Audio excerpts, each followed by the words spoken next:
গরু গোশত ভর্তা কি যে মজার! এটা আসলে না খেলে বুঝতেই পারবেন না যে আসলে কতটা মজার হয়ে থাকে। তো আসছে কোরবানি ঈদ। তো এই ঈদে কিন্তু কম বেশি সবার ঘরে এই গরুর মাংসটা থাকবে। তো এই ভর্তাটা কেউ মিস করবেন না। তো একবার হলেও খেয়ে দেখবেন।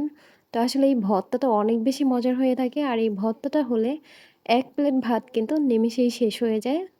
তা আসলেই অনেক মজার। তাই একবার হলেও ট্রাই করে দেখবেন। তো এর জন্য আমি নিয়েছি এখানে কয়েক টুকরো সলিড পিস। তো এখানে হাড় চর্বি নেই। তো এই পিসগুলোকে আমি ভালোভাবে ধুয়ে নিয়েছি। তো এখন এই গরুর মাংসগুলোকে দিয়ে দিচ্ছি প্রেসার কুকারে।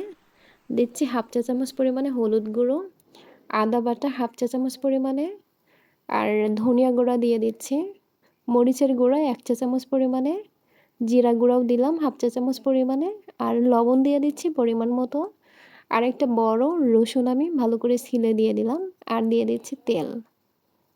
তো এখন এখানে দিচ্ছি পেঁয়াজ কুচি। এখন খুব ভালোভাবে সব কিছু একবারে ভালোভাবে মিশিয়ে নিচ্ছি। তো সব কিছু ভালোভাবে মেশানো হয়ে গেলে এখানে আমি 2 কাপের মতো পানি দিয়ে দিচ্ছি। তো 2 কাপের মতো পানি দিয়ে এখন আমি প্রেসার কুকারটা লাগিয়ে দিব।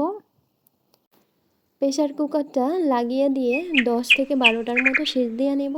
এতে করে মাংসটা কিন্তু অনেকটাই নরম হয়ে আসবে, আর পানিটা দিয়েছি ওটাও কিন্তু পুরোপুরি টেনে যাবে।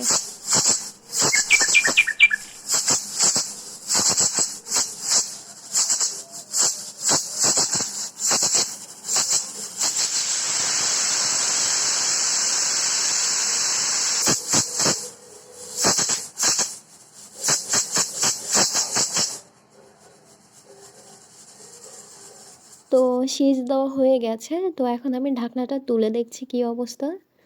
তো দেখে মনে হচ্ছে যে অনেকটা নরম হয়ে আসছে মাংসগুলো। আর দেখছেন প্রেসার কুকারের তলায় পড়ে গেছে। তো যাই হোক, এখন আমি মাংসের পিসগুলোকে তুলে নিচ্ছি।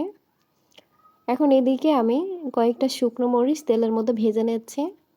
এই শুকনো মরিচ দিয়ে ভর্তা বানালে ভর্তার টেস্টটা কিন্তু অন্যরকম হয়। তো যেকোনো ভর্তায় শুকনো মরিচ দিলে কিন্তু অনেক বেশি টেস্টি হয় কাঁচা মরিচের চেয়ে। তো মরিচগুলো ভাজা হয়ে গেছে। তো এখন আমি মরিচগুলোকে তুলে নিচ্ছি।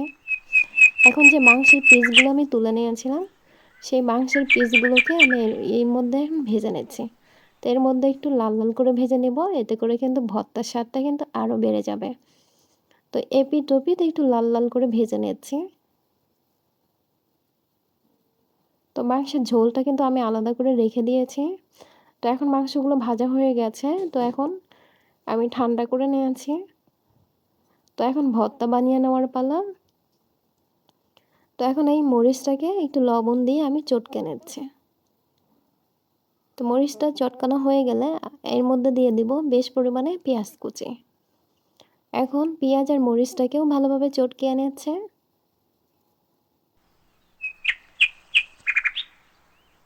তো পেঁয়াজটা ভালোভাবে চটকিয়ে নিচ্ছে, এতে করে ভর্তাটা খেতে বেশ ভালো লাগবে। তো একদম মিহি করলে কিন্তু ভর্তার মধ্যে পেঁয়াজটা মিহি করে দিলে সেইটা আমার কাছে খুব একটা ভালো লাগে না। তো এইভাবে আধা ভাঙ্গা করে পেঁয়াজ দিলে বেশ ভালো লাগে।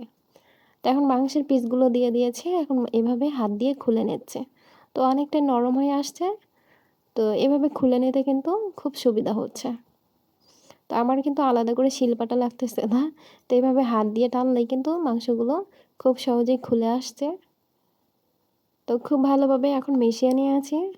তো এখন এর মধ্যে দিচ্ছি একটু সরিষার তেল, আর দিচ্ছি ধনিয়া পাতা কুচি। তো ধনিয়া পাতা কুচি দিয়ে ভর্তার টেস্টটা কিন্তু আরও বেড়ে গেছে। তো সত্যি কথা বলতে আমার কাছে অনেক বেশি মজা লেগেছে। তো আপনারাও বাসায় ট্রাই করবেন, এটা আসলে খুবই মজার। তো আমি আজকে দুপুরে লাঞ্চ করেছি শুধুমাত্র এই ভর্তাটা দিয়েই। তো আমার কাছে অনেক বেশি ভালো লেগেছে। তো ধনেপাতাটা দিয়ে টেস্টটা আরও বহুগুণ বেড়ে গেছে।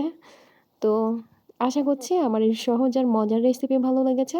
তো বাসায় যারা খাননি এখনও, একবার হলো ট্রাই করে দেখবেন।